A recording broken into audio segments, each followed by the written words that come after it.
Hey everyone, welcome to week 1 of my book reading. I thought I would do this since I did not create an audiobook for my book, my first book. And I know that a lot of people just don't have time to read these days. I know a lot of people are working from home. So I thought I would read a different chapter each week until we get through the book. So my book is called Depression Survival Guide, Your Path to a Joy-Filled Life. It's kind of my story, but also how I've developed different strategies over the years, what helps my depression, what doesn't. And I just think it's important information to get out to those who live with depression, but who may not have the energy to read the book or don't have the focus to read the book. So by doing this on YouTube, you can just sit and listen to it while you are going about your business or doing some work. And I'm going to do a different chapter each week. So it'll be kind of like an audiobook, but with video. So, all right, let's get started. In his NFL Hall of Fame speech, former Philadelphia Eagle Brian Dawkins openly discussed his struggle with depression and suicidal thoughts that he had early in his career. He spoke to all of us who have battled depression or lived with depression at various times when he said, "So for those who are going through it right now, there is hope. You do have hope. There is something on the other side of this.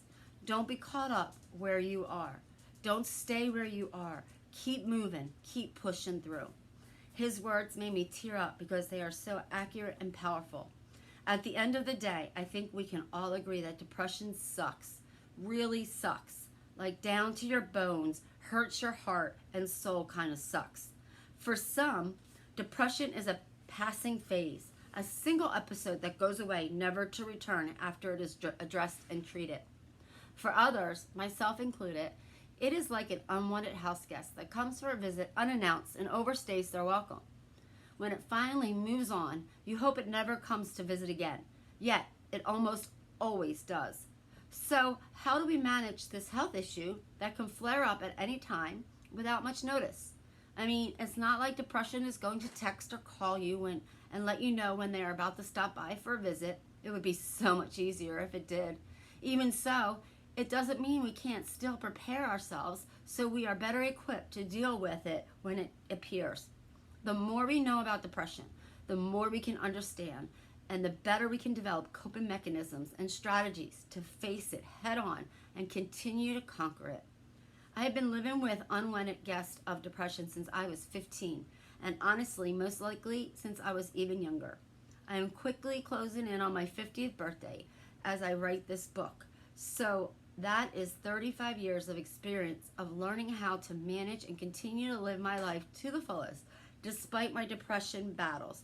I have sat down and compiled some of my top ideas that I have learned and ways you can figure out what will work for you. I've realized that it helps to plan, prepare, and persist in order to be able to live our lives to the fullest while managing our illness. In this book, I will give you some of the steps I use to plan my daily life, the steps I use to prepare to go to battle when my unwanted depression comes to visit, and the steps that make it easier for me to persist through those times, despite not always having the energy to do so. My over 35 years of personal experience with depression, my bachelor's degree in psychology, and a master's in counseling, along with my professional experience, have allowed me to continue to learn how to manage and live my best life in spite of depression. I want to share what I have learned over the years to save others the feelings of loss and hopelessness that one can feel during these dark moments. My life and my ability to manage my life and my depression has helped through implementing the plan, prepare, persist model of managing depression and still able to have a full and successful life. I've shared some of my ideas with others who share the challenge of living life with the recurring unwanted depression. By implementing these steps and making some changes to my life and surrounding environment, I'm able to live a better, more productive life even when I am struggling. In this book, I will show you how to assess your life, put a plan in place, prepare to battle when depression comes knocking, and gaining strength and courage to fight and kick out the unwanted house guests. Some of these steps and ideas will give many a different way of approaching your depression. Throughout the book, I will give you the tools to create your plan and show you how to prepare. We will look at changes you might need to make in your life today in order to build a better environment for you and your health.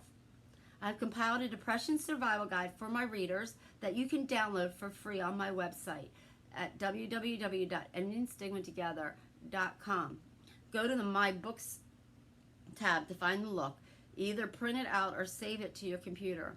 This way, as we go through the process of creating a plan for yourself, you can fill out and complete each section as you go along. Here are a few things that I included on the Depression Survival Guide I created. Names of those I can call or text.